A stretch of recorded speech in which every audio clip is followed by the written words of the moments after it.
And the mother said to me, I don't mind if you're my daughter, but just don't fall in love with her. It's too late. I fell in love with her.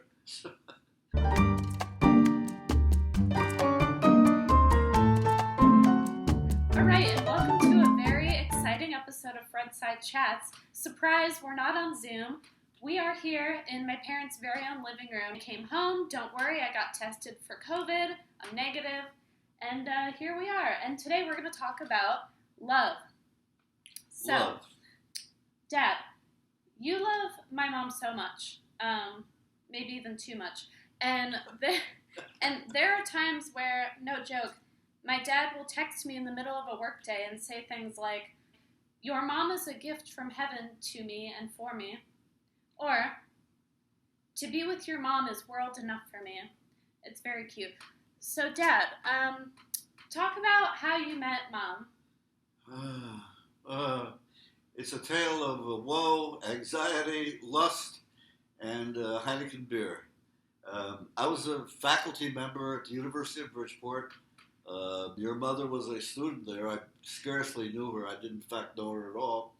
And I used to go out at night. I was divorced.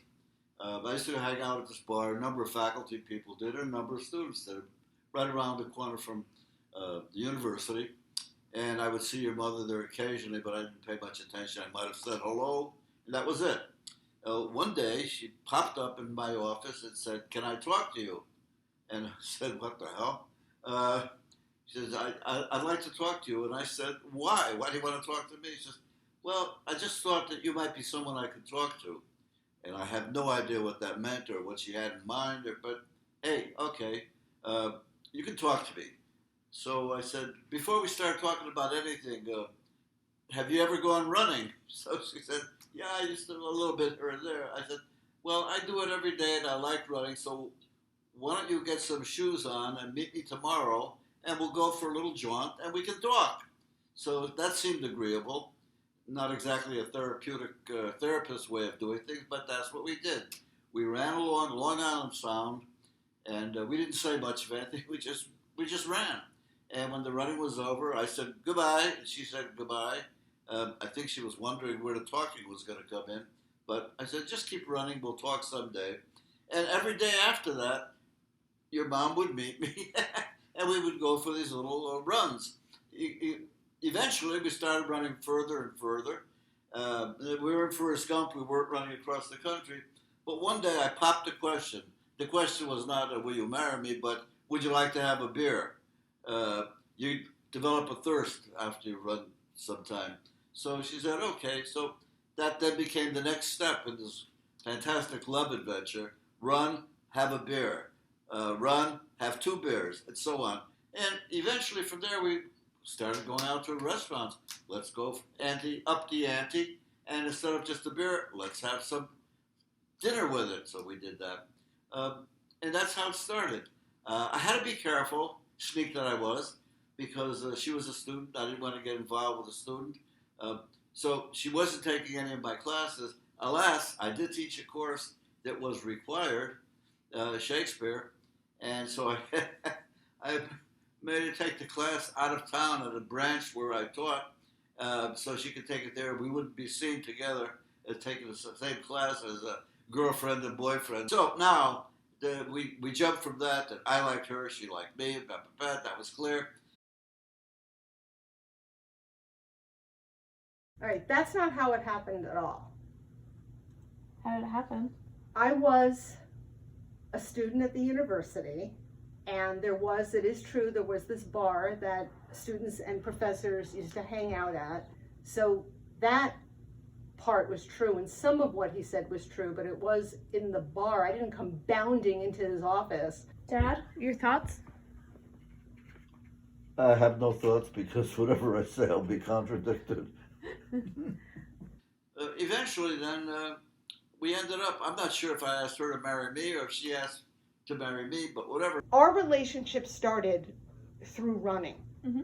So about 2 years into our relationship, we went out running one day, and we were about a block and a half away from the house, and your father, in his passive-aggressive way of communicating, starts mumbling me Promessi sposa, mi promessi sposa, thinking that I'm probably going to think it's just some Italian novel or poem he has to remember for a class.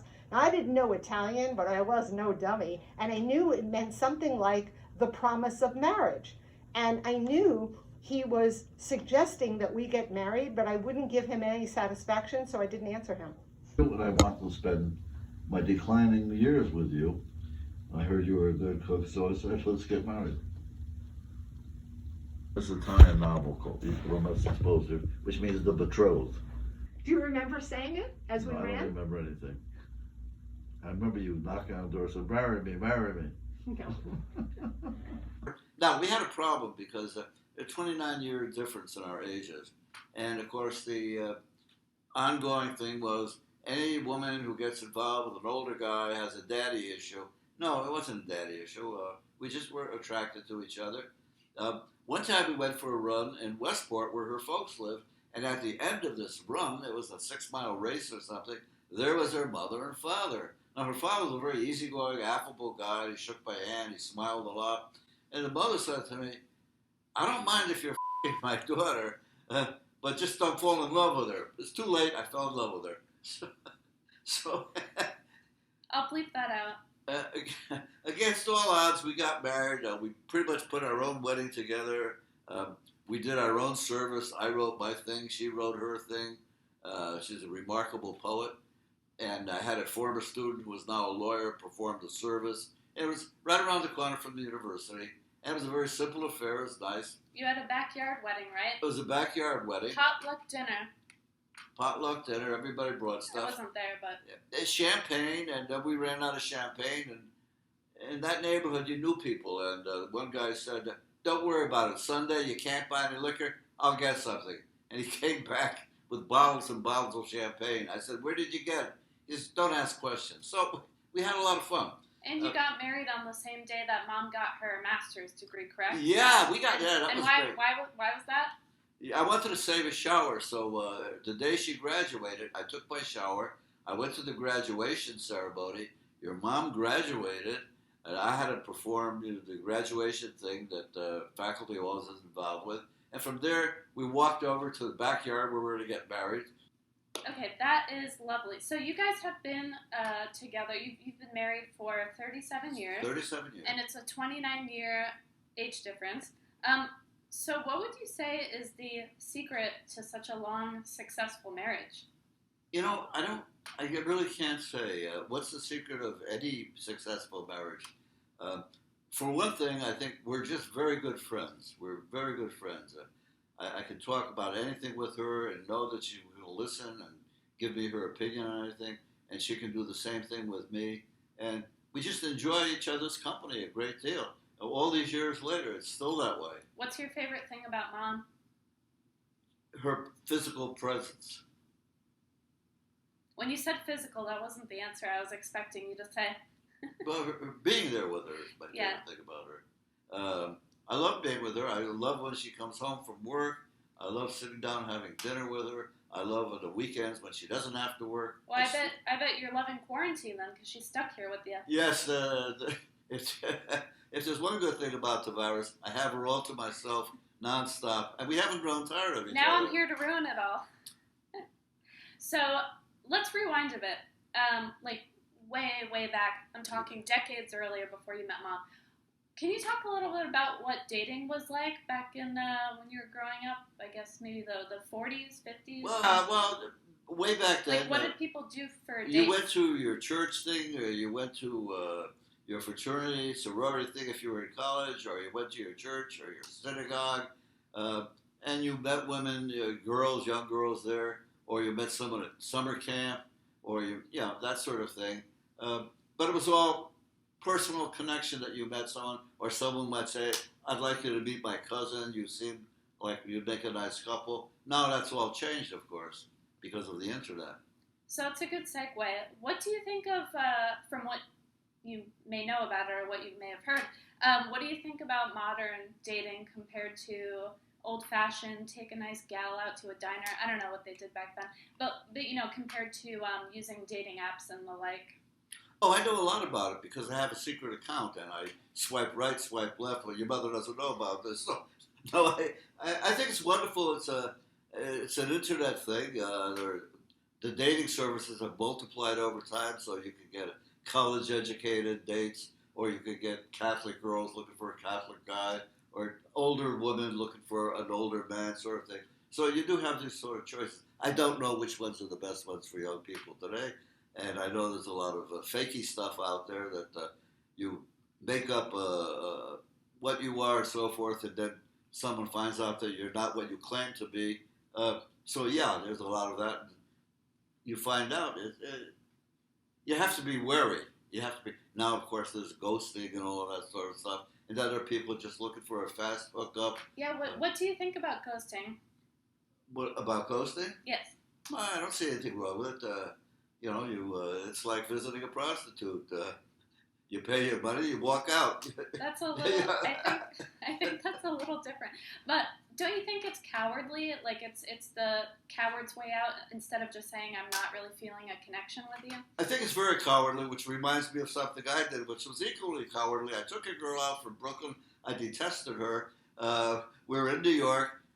We had to go from one side to the other side of the Midtown subway.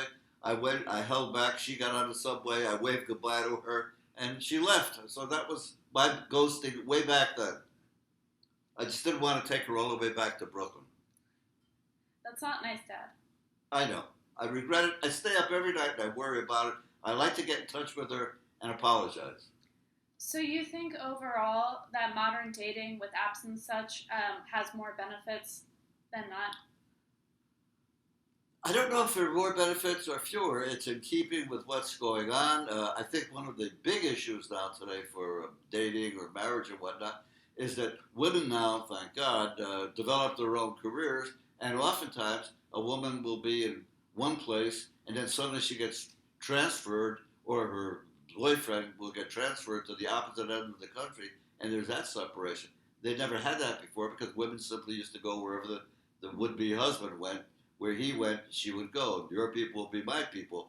And now it's all changed. Women have their own careers. What do you think of long-distance relationships? I don't know. I think a lot of people can make it work. I think a lot of people don't work. I think potentially there could be cheating going on. The nice thing about it, though, is that to remind you of the Carnival steamship line, getting there is half the fun. The separation sometimes builds it up and makes it better for you because you're not there constantly with that person. But it's tough. How long can you be there? I mean, in World War II, where the GIs were overseas, there was a lot of broken marriages when they returned home. The women were dating whoever was around here. The guys were dating or going out with women they found in Germany or France. So, yeah, there was a lot of cheating going on, what they call Dear John letters. Dear John, I hate to tell you this, but I found someone. That's it for us. So, what to you is love? Well, I think love, all different kinds of things. There are like 4 or 5 different forms of love. Love of country, love of God, so forth. Okay, romantic love. Romantic, there you go. I think when you're first in a relationship, there's a combination of attraction, hormonal thing, and let me dare say this, lust. All the juices, the hormones are pounding away. There's what the psychologist, who I happen to know firsthand when she wrote the book on it, limerence, she called it, which was an overwhelming desire to just be around that other person, to have that person become a focal point for everything you lived for, believed in, and so forth. I could tell you stories about her, but I won't. In any case, there's that. But that can't last for 37 years. You see young people in love, and if they're walking down a major street and the man bends over and kisses the girl, people look and say, that's disgusting. Don't do that in public. Why not? In some countries they do. But in any case, that part of it can't go on for year after year. The same way that sex can't go on for a year. It's very exciting the X number of times, but after 30 years, it's not going to be that exciting. So yeah, that's part of so it raises the whole issue of is marriage all it's cracked up to be? If so, why do so many people get divorced? Can love then lead to something larger? The sort of thing that I have now. Yeah, once the emotional part settles in, then it's the long haul. And again, I would, in my own experience, say it has to do with just friendship, caring enough for that other person, wanting to give to that other person, to make things better if you can for that other person, to help out that other person. That sort of thing can last forever. So if you could say anything to Mom right now to express your love for her, what would it be? I wouldn't. That's the nice thing about our relationship. I wouldn't have to say anything to her because just being in her presence, she knows that I enjoy. Maybe her love language is words of affirmation. You don't know. It would, but sometimes when you have a good relationship, you don't have to talk about it. Well, for Fredside chats, say something nice to your wife right now. Maddie, wherever you're hiding, and I know you're going to go over this with a red pencil, I love you, and everything that I say has been okayed by you. Very good. Thank you. So, we talked about modern dating and what you think of it. So, speaking of apps, I'm going to give you a once-in-a-lifetime opportunity to create your very own dating profile with me. Okay. We're going to help you. All right. Are you ready? Yeah, I'm ready. Let's do this. Okay. Marry me, marry me, marry me. Da da da da da da da da da da da da da. I'm digging. We will tarry to the shower. We will tarry. Come, come, come.